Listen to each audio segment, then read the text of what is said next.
you're saying about like, there's certain things that keep you up at night. Like, what are some of these things that keep you up at night over the last couple of years? Yeah, so it's just it's just my mind. My mind is like, it's just wired to be high. I think it's called fight or flight mode. And that's what I'm about to start like looking into, researching. And the veterans group actually, they had a whole playbook and stuff, and I was reading it. I only briefly read it, and I was like, oh, I got to read this for sure, because it was explaining some things. And so I don't know. I don't know if I tweaked it right before I went into the Marine Corps, and just because of my chemical wiring, it just tweaked me a little bit to where I was just fully in fight or flight mode ever since. I don't remember. I had some out of body experiences in my sleep when I was young, like some crazy stories. So like I have this weird thing that happens to me that always makes me like not comfortable about falling asleep. Cause I'm sleep paralysis? Yeah, I have sleep paralysis. Okay. Yeah. So I'm scared to go to sleep. Wow. So I don't know if that is a contributor because of my experiences. My body is like, well, I love sleep. I just have trouble getting it. And then, and then when the Marine Corps hit, again, gasoline on a fire. So now nervousness and like getting everything done the night before and like, always not making mistakes in that high pressure environment and like being personally attacked when you mess up, just wired me like crazy. And then I jumped into small business, which is like, and in this industry, it's so personal. So that I feel like this like constant pressure that like people are judging me and like everything I say and don't say and everything I do and don't do. And because of social media, it's just really hard. And we didn't set any boundaries because we grew person to person. I used to coach all the classes, did all the programming, knew the babies that were being born, where they're hurt, what are their pains in life, and just that's the reason why we were successful, because we built a family culture, but it took a lot of emotional effort and energy. And then not putting boundaries up. So it's 7 days a week, you're getting texts, you're getting DMs, you're getting complaints, you're getting emails. You never turn off, you never shut off. And so that's been a big component. So when I go to bed, it's very difficult for me to shut off that noise. And so that's why I don't sleep at night. But I'm working on that too. Can you like speak of a sleep paralysis like story or experience? Because it's different for everybody. Like what's the worst case of sleep paralysis that you've dealt with?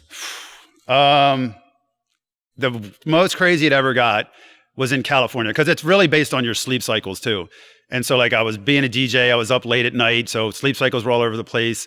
And it got to a point over time where I learned how to, I think they call it lucid dreams. Yeah. I learned how to fly in my dream. And I don't know how to explain this because I haven't had it recently. I haven't been able to tap into this. I got to a point in my dreams where I learned how to control the dream because it was so bad. You just get to a point where like, this is terrible. You might as well try to do something about it. Like in the middle of your dream. So the time passes almost like real time. The paralysis side is terrifying. So lucid dreams, that's the lucid dreams. But the paralysis is when you wake up, and I don't know the science of it. We've gone over it before and I forget it. But like you can't move, but you're aware of it.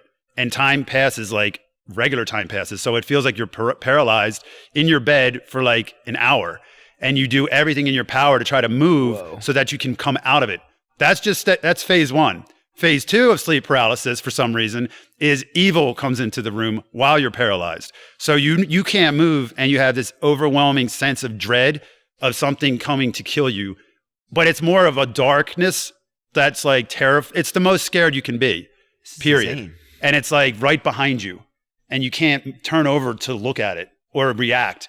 And so I have weird triggers like a door being open. I do now. And like getting married, I'm like, I can never sleep with my wife. I can't sleep by myself, and like having children come in the middle of the night, like I'm going to freak out. So I couldn't have doors open because for some reason I'd get paralyzed and I'd feel something at the door watching me, or I'd see something go through the hallway past my door or up the steps. And so, yeah, I mean, it gets pretty crazy. So all the instances are super scary and nuts. But one time after I'd learned how to get like in control of the dream and I learned how to fly, which then became fun because there wasn't evil in that. It was just like in that part of it. Superman. But it was like weird. So that was cool. And then I was doing some listening to some crazy late night talk show where they had like, we're talking about this. And that's how I even learned what it was. And it's really big in like Native American culture. Like they really believe in it and they have like words. It's all over the world though. And so I learned some of that. But then one time it got so crazy. And I was living in like this house with other people, and I was in the upstairs, and there was a staircase that came up to my room, like to the side, and something just came up that steps into the room and like pushed the whole wall towards me. It was like the most power. I always call it like a juggernaut. Remember Juggernaut from X-Men? It felt like a juggernaut power of pushing. And I had researched, someone said, just say the Lord's name to stop it. And so I just like, I felt myself rise up and just say, Jesus. And it went away and it shut down. But the power of that moment was the weirdest thing I've ever felt. It was like, cause you get vibrations. It's like being next to like a jet, you know, engine or something. It's just like, and you get this crazy stuff. So there were so many bad, weird experiences. Wow. Yeah. You start to think of you possessed. Am I like, what's going on here? Yeah. But it worked. The name of Jesus worked. That's awesome. Yeah. Yeah.